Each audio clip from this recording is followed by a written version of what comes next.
Health show में मैं नेहा बजाज आप सभी का बहुत बहुत स्वागत करती हूँ। और आज का वीडियो देखने से पहले करना है आपको एक काम, लाइक शेयर सब्सक्राइब करना ना भूलें, do with the bell icon. और आज के वीडियो में हमारे साथ जुड़ रहे हैं डॉक्टर रजनीश कुमार, जो कि एक ऑर्थोपेडिक सर्जन है, director of life care hospital हैं। 17 सालों का एक्सपीरियंस है और इनका जो हॉस्पिटल है वो रांची झारखंड में है।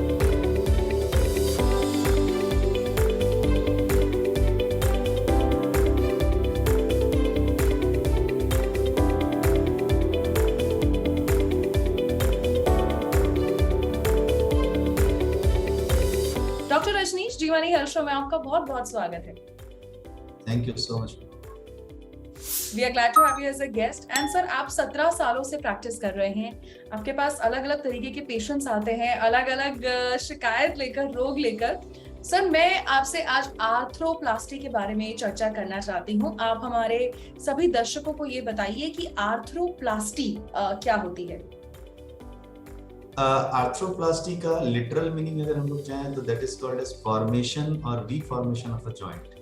राइट, अगर हम लोगों के जॉइंट्स में कार्टिलेज में किसी वजह से या ट्रॉमा की वजह से या चोट लगने की वजह से या किसी बीमारी की वजह से अगर वो खराब हो जाता है तो उसको रीसर्फेस करके या उसको हम लोग वापस से रिकंस्ट्रक्ट करेंगे, that is called as arthroplasty.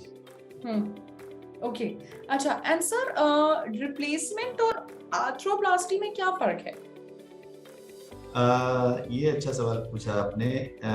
सभी के मन में ये रहता है कि ग्रॉसली अगर देखें हम लोग तो आर्थ्रोप्लास्टी और जॉइंट रिप्लेसमेंट ग्रॉसली सेम है, लेकिन आर्थ्रोप्लास्टी जो होता है उसमें हम लोग और भी बहुत सारी चीज़ें करते हैं, जैसे कुछ रीअलाइनमेंट करते हैं ऑस्टियोटोमीज करके या जैसे बोन्स को काट के, और कुछ और प्रोसीजर्स भी होते हैं जिसको करते हैं और उसको हम लोग आर्थ्रोप्लास्टी काउंट करते हैं। बट जॉइंट रिप्लेसमेंट संपूर्ण जॉइंट का चेंज कर दिया जाए या घुटनों का या कूल्हे का प्रत्यारोपण जिसको बोलते हैं, that is called as joint replacement surgery.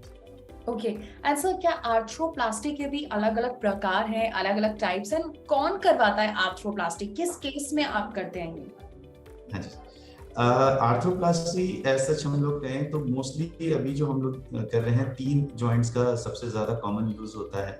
एक हिप जॉइंट का, दूसरा नी जॉइंट का, जो हम लोग नी रिप्लेसमेंट बहुत सुनते हैं, हम लोग सब लोग सुनते हैं नी रिप्लेसमेंट सर्जरी।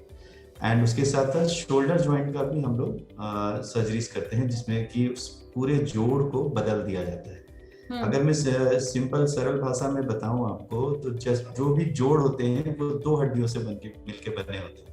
अगर आप नी की बात करें, घुटनों की बात करें, तो ऊपर वाली हड्डी जिसे फीमर बोन कहते हैं तथा नीचे जिसको टिबिया बोन कहते हैं, इन दोनों को मिला के भगवान ने हमें एक बड़ा सुंदर जॉइंट दिया है, नी जॉइंट, जो शरीर का लगभग सारा वेट बेयर करता है और सबसे ज्यादा तड़पाता भी वही है।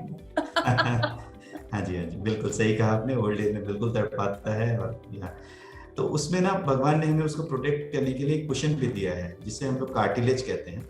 तो वो कुशन अगर किसी वजह से हमारा डैमेज हो जाता है, जैसे अगर कभी चोट आई और उस कुशन को चोटिल हो गया, अगर कार्टिलेज डैमेज हो गया, या ओल्ड एज जैसे उम्र के साथ जो होता है, तो उसमें हम लोगों की एक समय के बाद जो कार्टिलेज होते हैं वो वापस रीजेनरेट नहीं कर सकते हैं, तो उस केस में उसका डैमेज होना स्वाभाविक है।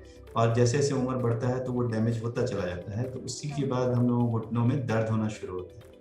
सेम वे में अगर मैं बात करूं तो हिप जॉइंट में भी ऐसे बहुत सारी बीमारियां होती हैं, खासकर गठिया और उससे रिलेटेड बीमारियां जो होती हैं, उनमें कूल्हों में आर्थराइटिस या कूल्हों में खराबी आ जाती है, तो जिसकी वजह से हमें कूल्हों का प्रत्यारोपण भी करना पड़ता है, that is called as hip replacement. और कभी ट्रॉमा के बाद, खास करके अगर कोई बहुत बुरी इंजरी हुई जिसमें शोल्डर जॉइंट हम लोगों का अगर ये पूरी तरह से डैमेज हो जाता है, तो उस केस में भी हम लोगों को कई बार इस जॉइंट को बदलने की जरूरत पड़ती है, जिसे हम लोग शोल्डर आर्थ्रोप्लास्टी। अच्छा, and sir, what happens during an arthroplasty? क्या होता है बेसिकली? जैसा कि मैंने आपको बताया कि हम लोगों के जॉइंट्स पे, हर एक जॉइंट पे, चाहे वो कूल्हे का हो या कंधे का हो या घुटने का हो, हर जॉइंट 2 हड्डियों से मिलकर बनी होती है। इसके दोनों सरफेस पे कुशन रहता है। वो कुशन अगर खराब हो जाता है किसी वजह से, तो हम लोग उस कुशन वाले एरिया को थोड़ा सा बोन के स्लीव के साथ काट के हटा देते हैं और उसकी जगह पे एक मेटल का चाहे वो जिरकोनियम हो, टाइटेनियम हो या टेंटेलियम मटेरियल्स का मिलकर बना हुआ होता है। कई सारे अलॉयज भी होते हैं उसमें, उनको बना हुआ उसको फिट कर देते हैं, जो कि एक सिमिलर रूप लेता है जो हम लोगों का नॉर्मल घुटने का या कूल्हे का जो शेप होता है उसको नॉर्मल वे में हम लोग डालते हैं। और उसके साथ साथ उसके बीच में, ताकि वो दोनों मेटल्स आपस में टकरा के आवाज ना करते रहें, तो हम लोग एक बहुत ही हाई एंड प्लास्टिक कहिए आप उसको, पॉलीथिलीन मटेरियल का बना हुआ रहता है, तो उसको हम लोग इंसर्ट करते हैं और उससे स्पेसर भी कहा जाता है। वो स्पेसर रहता है तो उससे आवाज नहीं आती है और वो हम लोगों का बैलेंसिंग में बड़ा अच्छा हेल्प करता है। ओके, सो आपने हमें मोटा मोटा आर्थ्रोप्लास्टी के बारे में बताया। अब ये बताइए कि कौन से एज ग्रुप वाले लोग सबसे ज्यादा आर्थ्रोप्लास्टी कराते हैं और करवाने के बाद कितना टाइम लगता है टू रिकवर एंड एवरीथिंग? तो अगर मैं बात करूं तो घुटनों या कूल्हों का प्रत्यारोपण ये अभी के समय में बहुत ही कॉमन हो चुका है। और ऐसा नहीं है जैसा पहले होता था कि मोस्टली ओल्ड एज पेशेंट्स को ही हमें रिप्लेसमेंट की ज़रूरत पड़ती थी। हाँ, घुटने अभी भी सबसे ज़्यादा ओल्ड एज पेशेंट्स में ही हम लोग रिप्लेस करना चाहते भी हैं और ज़रूरत भी उन्हीं को रहती है। बट कूल्हों का प्रत्यारोपण हम लोग अब तो पोस्ट कोविड हम लोग जो देख रहे हैं, कोविड के बाद काफ़ी स्टेरॉयड इंटेक हुआ बढ़ा, उसकी वजह से कूल्हे काफ़ी ख़राब होना शुरू हो गए हैं। कई पेशेंट्स हमारे पास पहुँचे हैं जिनके स्टेरॉयड इंटेक के बाद से उनके कूल्हे और उनकी हड्डियों में काफ़ी पेन होना शुरू कर दिया, और बाद में एमआरआई और सब बाकी टेस्ट कराने के बाद पता चला कि उसकी वजह से उनका हिप खराब हो चुका है। तो हिप रिप्लेसमेंट किसी भी एज में किया जाता है, but knee replacement mostly old age में हम लोग कर रहे हैं अभी।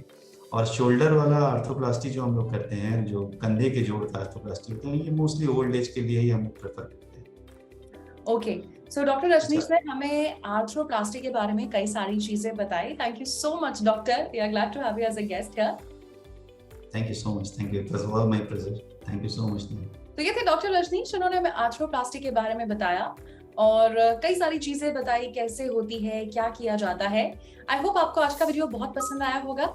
अपना फीडबैक जरूर शेयर करिएगा। किसी और विषय पर भी अगर आप चर्चा देखना चाहते हैं वो भी हमें बताइएगा। इसी के साथ मैं नेहा बजाज अब आपसे लेती हूँ इजाजत। मिलेंगे जी मनी हेल्थ शो के एक नए वीडियो में, एक नए सुपर स्पेशलिस्ट, एक नए मेडिकल एक्सपर्ट के साथ। तब तक के लिए आप देखते रहिए जी मनी हेल्थ शो। अच्छी सेहत हमारा वादा।